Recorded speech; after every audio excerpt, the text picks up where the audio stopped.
Hello everyone. On May 3rd, 2023, on World Press Freedom Day, Reporters Without Borders, also known as Reporters Sans Frontiers, has published the World's Press Freedom Index for the year 2023. As you all know, that this year India's position has fallen down further compared with the last year's index. It was in 150th position in 2022. In this index, out of 180 countries, India stood at 161st position this year.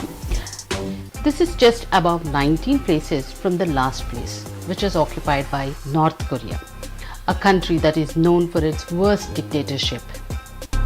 Interestingly, Norway stands in the first place this year also, a country that is in the first place in this Press Freedom Index for past 7 years.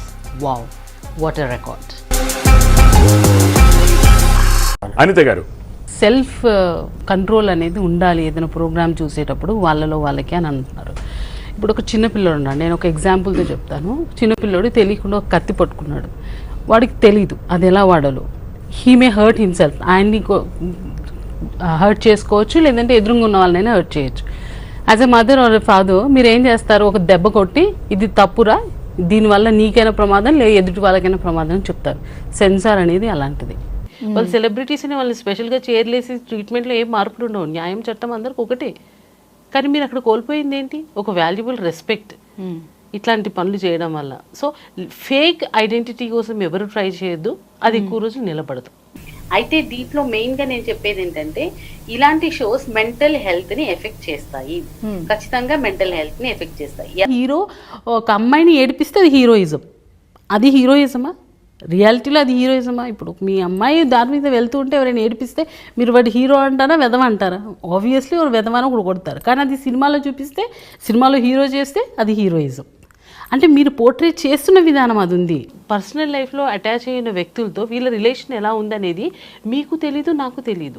ఇలాంటి సిచ్యువేషన్స్లో మనల్ని పడేస్తున్నారు. వాళ్ళు డేంజర్లో పడ్డమే కాకుండా పక్కన వాళ్ళని కూడా డేంజర్లో పడేస్తున్న పరిస్థితి ఉంది. పేరెంట్స్ కానీ చూస్తున్న వాళ్ళు కానీ please make sure that you are observing your daughters or sons behaviour from the beginning. So ఇవన్నీ మనం క్వశ్చన్ చేసుకోవాల్సింది.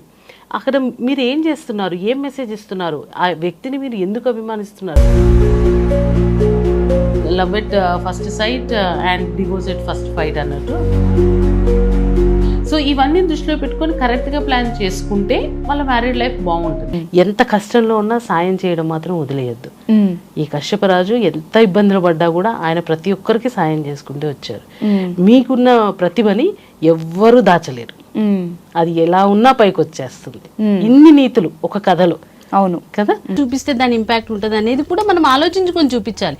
పూర్తిగా ఆ మనిషిని పొడిచి రక్తం కారి ఆ రక్తం చూపించి ఆ రక్తం మీద క్లోజ్అప్ చేసి అంత అవసరం లేదు. ఆ సిచ్యువేషనల్ గా చూడాలి.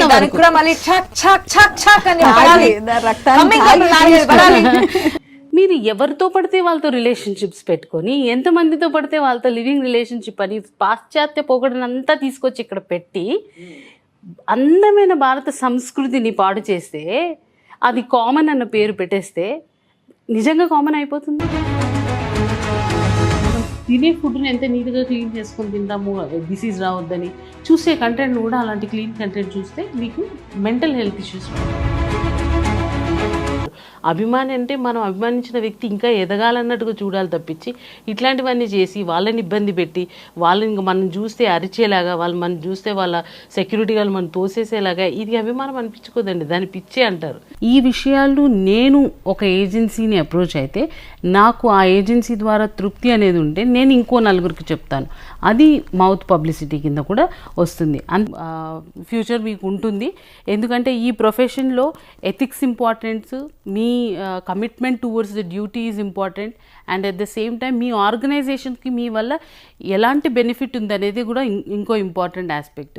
కాబట్టి జర్నలిస్టులు తమ విలువల్ని, క్రెడిబిలిటీని ఎప్పుడూ కాపాడుకుంటూ వార్తలు అందించాలి. అందుకనే ఎథిక్స్, వాల్యూస్ అనేవి ఇంపార్టెంట్. ఎఫెక్ట్ చేస్తాయి అంటే ఇప్పుడు ఒక 19 కంటెస్టెంట్స్ ని మీరు ఒక రూమ్ లో పెట్టేసేసి వాళ్ళని ఒక హౌస్ లోనే ఉంచి వితౌట్ అవుట్ సైడ్ తోటి ఎటువంటి కనెక్టివిటీ లేకుండా వాళ్ళలో వాళ్ళే కమ్యూనికేట్ చేసుకుంటూ వాళ్ళే వండుకుంటూ ఇవన్నీ చేస్తూ ఉండడం అంటే ఒక విధంగా చాలా వేగంగా నడుపుతాను, వాటిని ఎట్లయినా అదుపులో పెట్టుకునే మహాశక్తి నాకు ఉంది అని అంటే సరే అలాగే వంట పని కూడా చేయాలి. అతను మగవాళ్ళు వండితే ఇంకా రుచి ఉంటుంది ఆడవాళ్ళకన్నా, అవునా కదా. సో వంట పనిలో కూడా పెట్టారు. నలబీగమా పాకమని అందుకే అంటారు కానీ ఇంకెవరైనా లేడీస్ గురించి చెప్పారా, లేదు కదా. టెక్నాలజీని వీళ్ళు మిస్యూజ్ చేసుకుంటూ వాళ్ళకు కూడా వాళ్ళకి వీళ్ళ పిక్చర్స్ ఇట్లాంటివన్నీ పంపించడం వల్ల చాలా ప్రమాదాలను ఎదుర్కొంటున్నారు. తెలిసే జరుగుతున్న మిస్టేక్ ఇది. సో దీన్ని రెక్టిఫై చేసుకోవచ్చు. ఆ విధంగా మహిళలు ఆలోచించాలని, గుడ్డిగా ఎవరిని నమ్మకూడదని నేను చెప్తాను.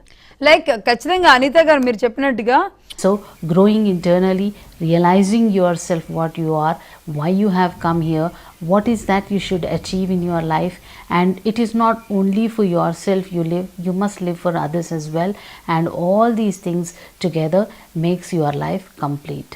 Hope this video had helped you. Thank you so much for listening.